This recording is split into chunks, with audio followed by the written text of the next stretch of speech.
Rabbi Kerry M. Olitzky, our guest for NNN Shabbat, is the former executive director of Big Tent Judaism.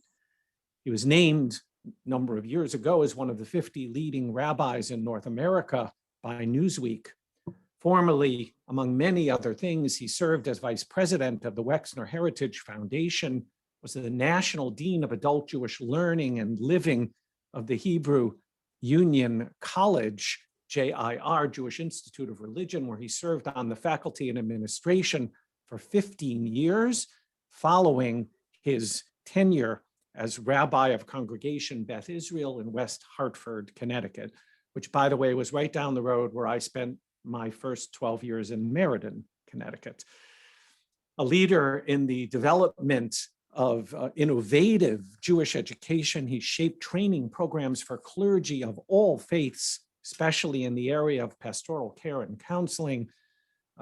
He's the author of over 75 books, hundreds of articles, including several new children's books, with many more on its way.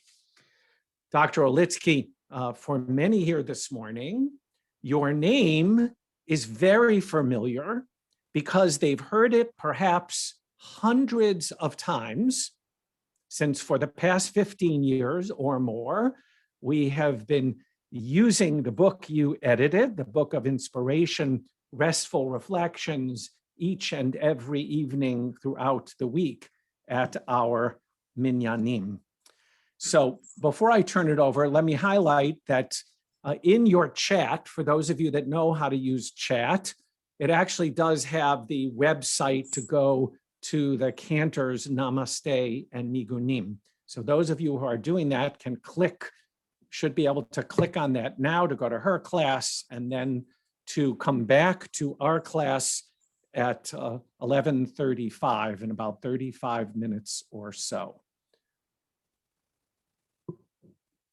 Okay, so let me spotlight Dr. Olitzky, please. Thank you. Shabbat Shalom. Thank you for your generous and kind words. And I'm humbled by your congregation's use of one of my books over the years. I want to begin with what's a very simple idea, which we usually take for granted. And that is, why do we bother to study Torah each week, or for that matter, many times during the week? And this is not a rhetorical question. This is a real question, which you can either unmute yourself and answer, or you can put in the chat if you're comfortable in doing so. I really want to know what you think the purpose of our weekly Torah reading is. Anybody? Or do we simply just take it for granted because that's the way we do it and that's the way we always do it? That's fine. I would like to suggest that most people think we study the Torah to learn more about the Torah. I would like to argue that we study the Torah in order to look for new ways of learning about ourselves. Here, Mark or Amy said, we always learn something new each week. We study the Torah. Very good. We study the Torah not to learn more about the Torah, but to learn more about ourselves. There's a certain light that emanates from our ability to study, which shines a reflection and allows us to see more clearly. Barry Brill says it maintains my connection to my heritage and our history. For sure, for sure. We have a unique ability, because I would like to argue that the Torah is dynamic and not static. It's good, it keeps us connected in contemporary times. I would like to argue that it's dynamic, and what we do is we enter the characters in the Torah, we live those characters, and when we come out, not only have we changed as a result of it, but the Torah has actually changed in our relationship to it. So there's a dynamic connection to it. Barry and Eileen say to gain a better understanding of how Judaism can guide our day-to-day life. Exactly, good. So how do we do it? If the Torah is what we say it is, and it's a spiritual document, then it should provide us with spiritual direction for our lives. But the question becomes, how do we get that direction?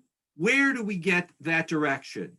Do we require a rabbinic interpretation of the Torah reading, or is it built into the system of reading itself?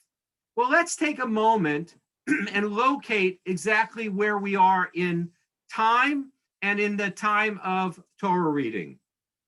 We're in the Omer period, this rather unusual period of counting from Pesach through Shavuot. It's day 34, the day after Lag BaOmer, this peculiar period of time. We're on the 19th day of the month of ER, identified by 3 modern observances. Those observances are what? Yom Ha'atzmaut, Yom HaZikaron, and Yom HaShoah. These are new introductions to our modern calendar. And look at the way we even measure our time. We measure our time, generally speaking, in relationship to Shabbat, so much so that the ketubah, the marriage document, even records the day on which we're married in relationship to Shabbat. If you were to take an old school calendar, and most of us now use electronic calendars, but if you were to take an old school calendar, and you got it at the stationery store, it would be blank. But if you got one of those free Jewish calendars, it's already all filled in because there are so many guideposts that help us to understand how we measure our lives. Now, everybody knows by this time this morning, that we're in Parshat Emor, towards the end of the book of Leviticus. Now, I like to say that men are from Leviticus and women are from Genesis, to kind of paraphrase what some of the psycholinguists have said about men and women. Now, why would I say that? Anybody have an idea as to why I would say women are from Genesis and men are from Leviticus? Feel free to unmute yourself. Yeah. I say that because Genesis is all about relationships. Leviticus is all about rules and regulations. And we have a way of navigating the world often differently among men and women. Men in general navigate the world through rules and regulations. Women in general navigate the world through relationships. It's no surprise then, if we were to look at the classic discipline, the classic approach to Jewish studies, if you were to go to a Chumash study when you were a kid in Europe 100 years ago, you would see that they would begin with Leviticus and not with Genesis, because all of the rabbis historically were men. They navigated the world through rules and regulations. They wanted to emphasize the importance of it, and that's the way to do it. Look at this week's portion because it's a great example of it. There's a litany of rules about priests, about festivals, about blasphemy, about murder, how you should relate to all of these things. These are all rules and regulations. There's very little in the book of Leviticus which is about relationships between people. So that's one of the reasons why I say that. But Emor helps us to locate ourselves in this trajectory of the Torah. But the Torah is not simply a recording of events. It's not simply a recording of history. That's why, technically speaking, the Torah is not a historical document. Rather, as I said earlier, it's a spiritual document. And if the Torah is supposed to give direction to our people as a whole, helping us to get to that place in the future, helping us, quite frankly, to get to Mashiach Zeit, the time of Messiah, then it should help us in terms of our personal journey as well. Think then we have to look at the Torah for various guideposts along the way. So where are those guideposts? What do we find in them? And we can start by looking at the various Torah portions. Now, we were probably taught, as many people were, that the names of the Torah portions are simply the largest word in the beginning of each Torah portion. How many of you were taught that? Raise your hand. Anybody? What were you taught the purpose of the names of the Torah portion were? You can either enter it in the chat or unmute yourself.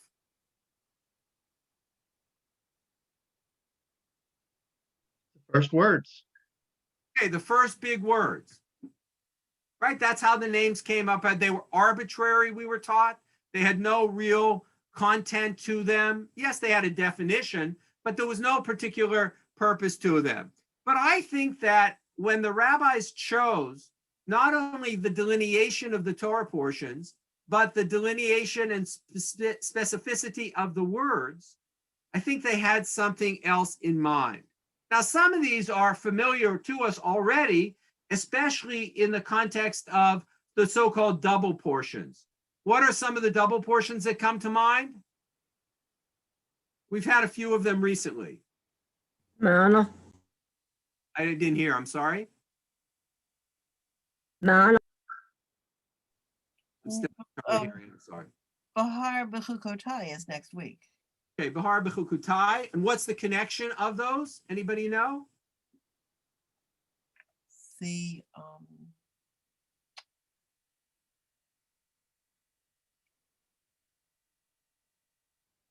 Well, what are the definitions of the words?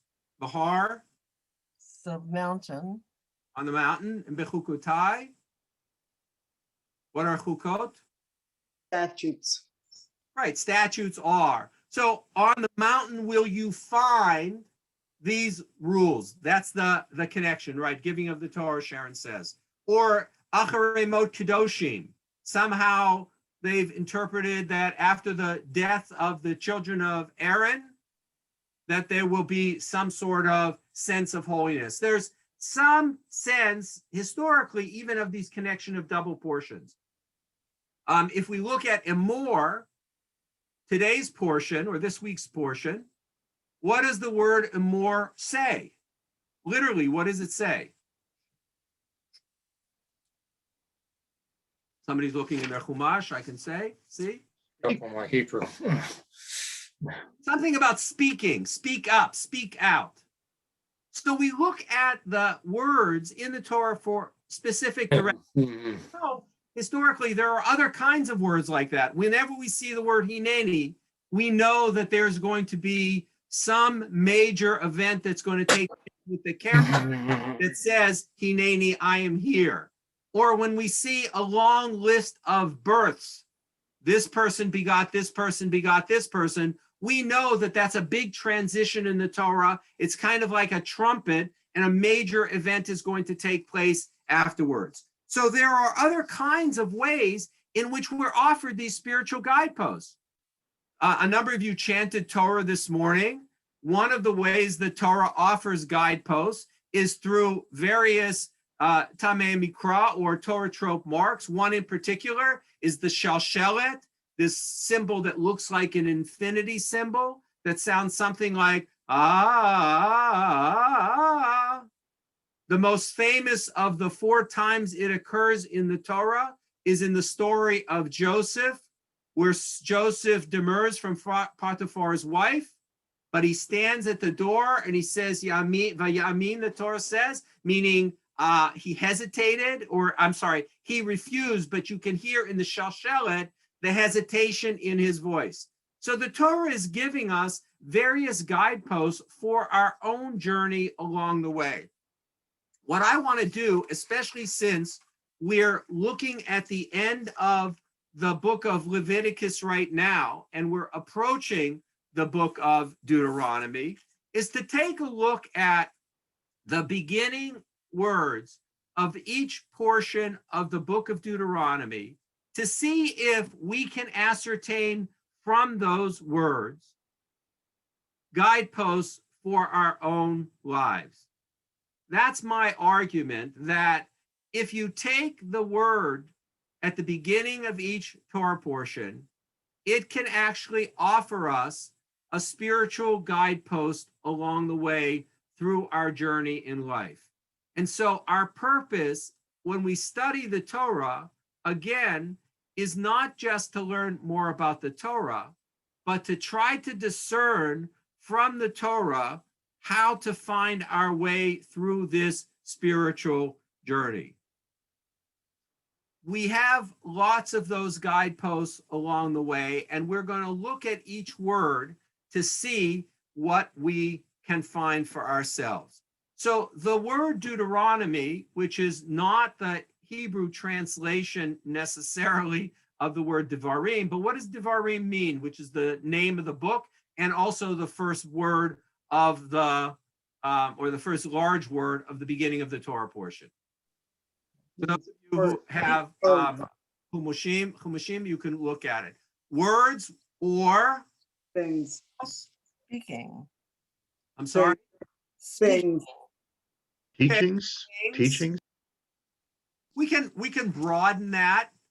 Things or deeds, words, actions, things that we've done. So when we think about the word Devarim, it's kind of these objects that are in front of us, the things that we've done, the words that we've said, the actions that we've taken. And it causes us at this point in the journey to stop and say, okay, what are the words that we've exchanged? What are the things that we need to react to? I'm presented with something that's merely a doing or a word, and I don't know how to respond to it. Think of, over the last week perhaps, something that you've said, something that you've done, something that was said to you, a word that kind of stopped you in your tracks, something you've said that you haven't acted upon. Sometimes we use these words as mantras, as sacred words that we can focus on during our day, during our week.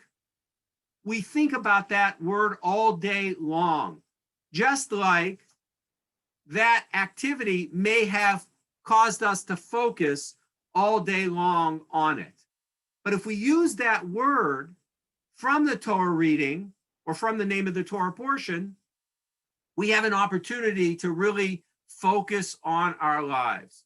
So again, think about it for a moment. What might have happened this past week that kind of stopped you in your tracks? It was a particular word, a particular action that caused you to think about it and move differently along the way.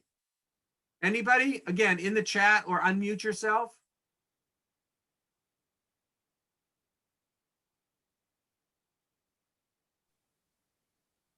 Okay. So What happened? is Ve'etchanan, and I pleaded. So we reflect on that particular word or deed from the first person, from the first portion, and then we reflect on it intentionally. Sharon writes, of course, what happened in Israel yesterday is something that stopped us all in our tracks. For sure. And it will now change our relationship to Lag BaOmer. As far as, and I can speak personally, it will change my relationship with Lag BaOmer for the rest of my life as a result of that particular incident. So what about in terms of our own things in our lives, in terms of that word, thing, or deed, and how now I have to reflect on it coming from Ve'etchanan? How do I reflect on it intentionally, thoughtfully, not carelessly, but really think about it? So we go from Devarim to Etchanan. We think about that word or deed or action with a great deal of intention, a great deal of thoughtfulness. And then the third portion is Ekev, which means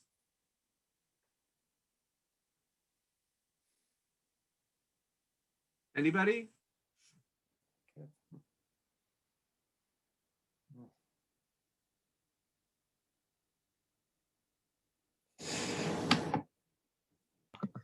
It comes from the word for Isn't it heel. heel? Yes, it Okay. comes from the word for heel. And it's really about following, because if we drag our heels, we're not going to be able to get to that place that we need to go. So here we've reflected on the action. We've done so intentionally. And if we drag our heels, we're not going to be able to get to where we go. And that's all it takes is a step forward in order to go where we want to go. The next portion, Re'eh. Look, see. It offers us vision. It offers us direction. So if we drag our heels, we're not going to get anywhere. But if we don't see where we're going, if we don't set our sights on where we want to go, then we're never going to get there either. So we've already made a connection from these first four portions as to giving us insight as to where we want to go. And this particular new portion provides us with the vision of where we have to go, where we want to go. Next one is shoftim. Shoftim means what? Watchman. Watchman, or in contemporary Hebrew, what's a shofet? Judges. A judge, exactly. So here we have the opportunity to judge ourselves, to just our best response. Depends on who Barry and Eileen ask about the Hebrew word for focus. It depends on how you're using the word. If you go into a movie theater in Israel and you hear that they want the film in focus, they'll say focus. So it just depends on how the word.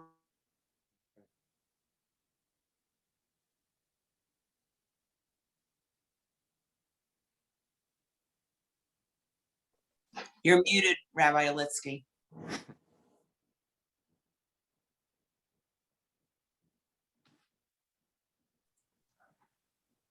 There we go. Thank you.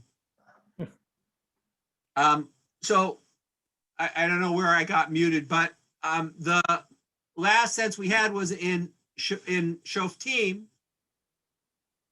The sense is about judges. We have the ability to judge ourselves based on the action that we're taking.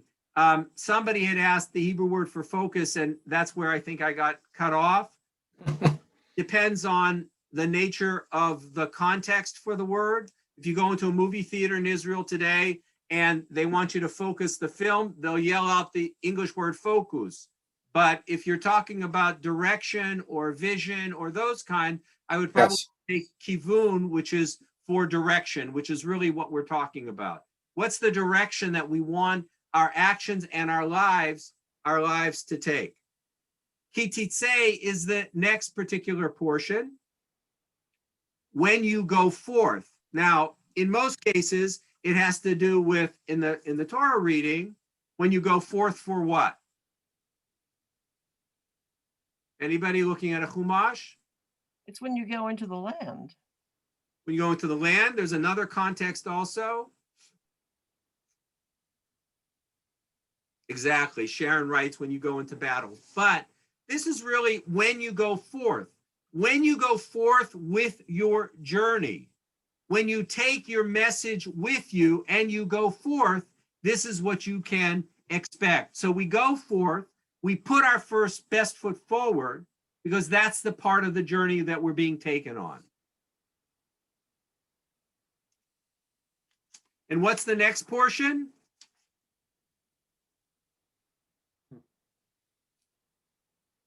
Kitavo.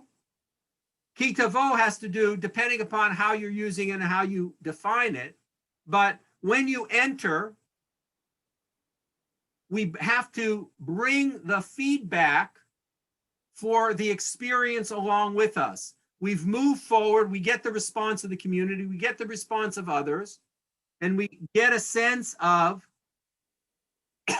how far we're coming in our journey, what we're doing. Followed by nitzavim, standing.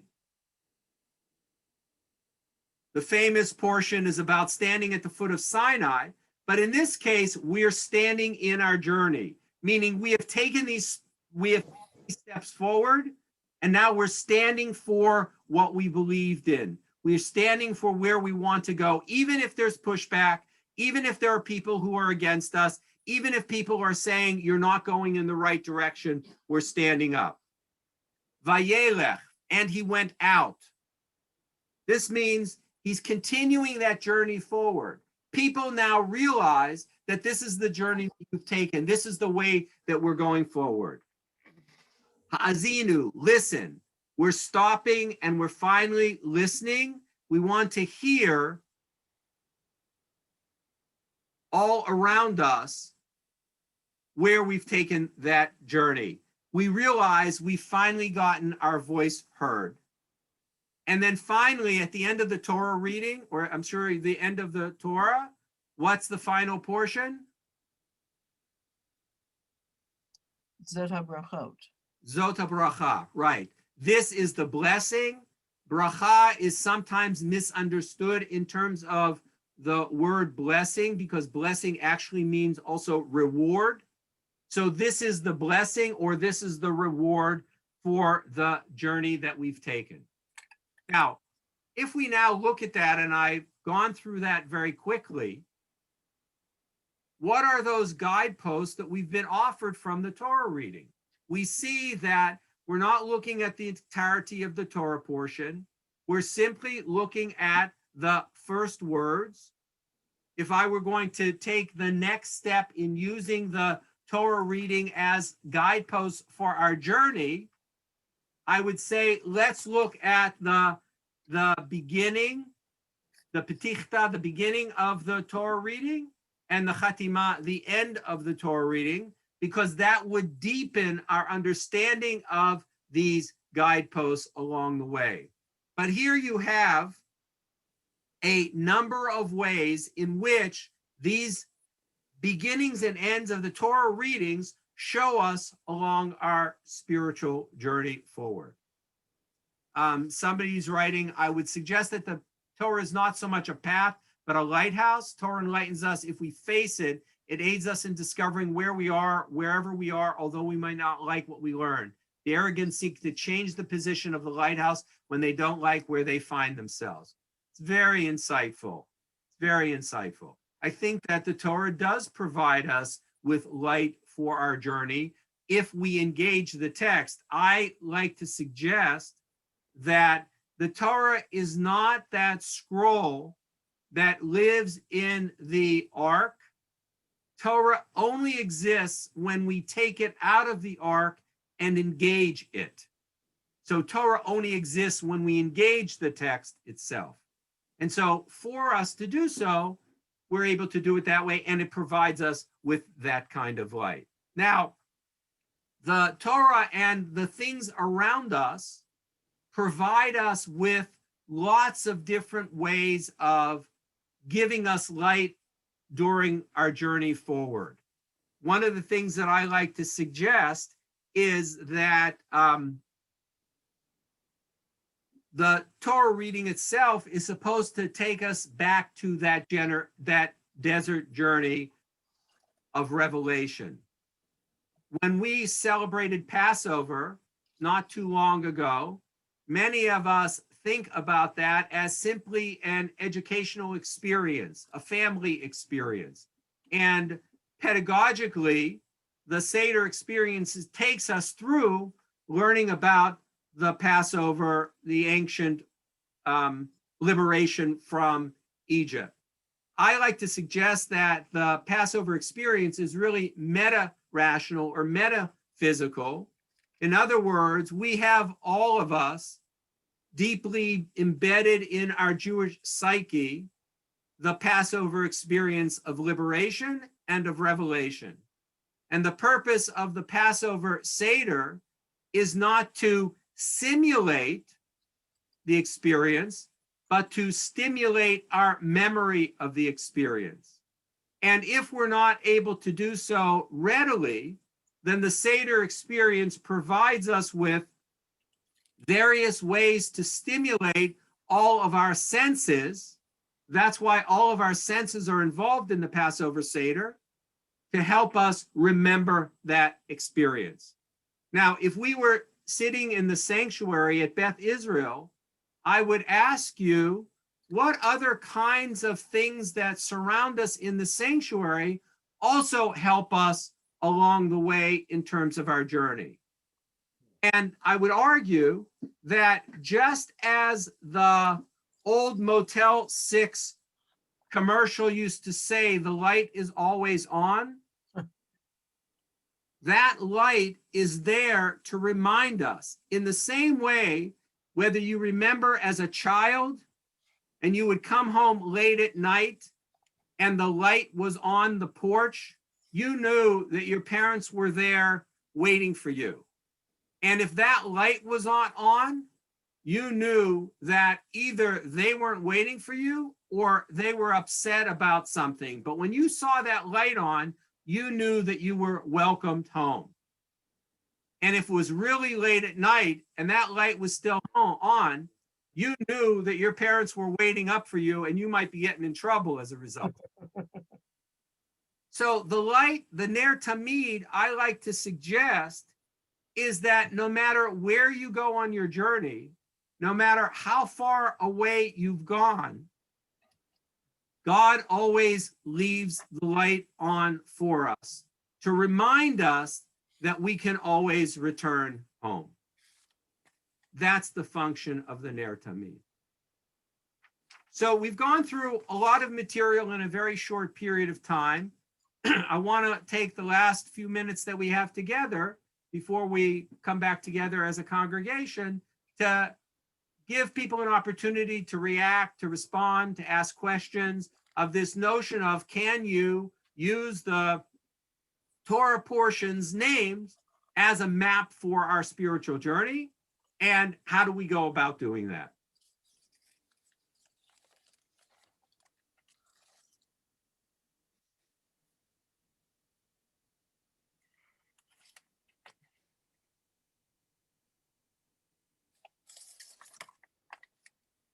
Maybe, Reminded of the story of Abraham Lincoln when after the famous Gettysburg Address, he left quietly because he thought that he had failed because nobody said anything to him. Not to compare myself to that. so maybe you could reflect for a moment on then the uniqueness, or some might look at it and say it was quite unusual that if the rabbis indeed specifically chose the names for meaning, that they included parshiot that were named after individuals who were not Jewish. Well, that's for sure. I mean, I think that the sense of portions, we'll take Jethro, for example. Parshat Yitro is named for Moses's father-in-law. Not only was he not Jewish, but he was a Midianite priest. And so sometimes it teaches us that there are people in our lives, chance encounters of people that direct us further on our journey. So sometimes it's actually the character's name to give that person importance, as with Jethro. It also resonates with the notion that, look, the notion of welcoming the stranger is articulated in the Torah more than 30 times, more than any other mitzvah in the Torah, more than kashrut, more than Shabbat, more than anything else, which tells us that we have to be welcoming to the stranger or the person other. In this case, it's Jethro. Jethro taught us a lot about, and taught Moses a lot about his own faith, his own belief, and his own community. So I think that there are many ways in which the Torah portion, when they're named for characters, are that way. And if we dig more deeply into the portion itself at various times, look, when Joseph goes looking for his brothers, he meets a stranger along the way. That stranger is not named, and he's told, your brothers are this way.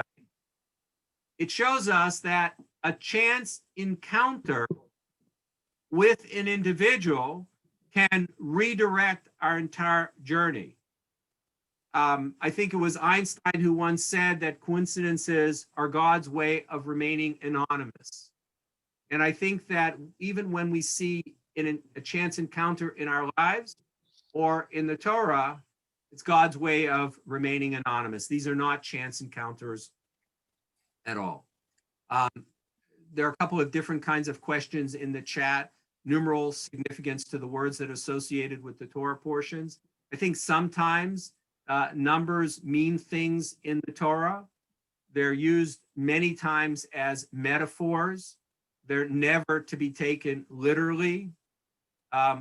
If that's what the question is, or you're talking about numerology itself or gematria, that's a game that some people like to play. I'm not one who is necessarily persuaded by gematria, but I think that the composers of the Torah were conscious in many cases as to the words that they chose and the words. I don't believe in the primitivism approach where we think we know a lot more than those who edited the Torah as we've received it today.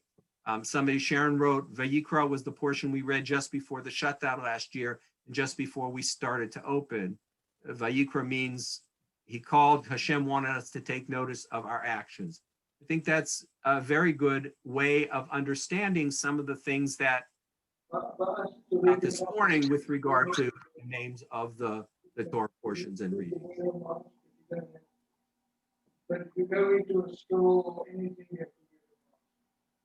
If somebody's speaking, I can't understand them. No, they muted. I think it was by accident. Oh, okay. Any other questions about this material?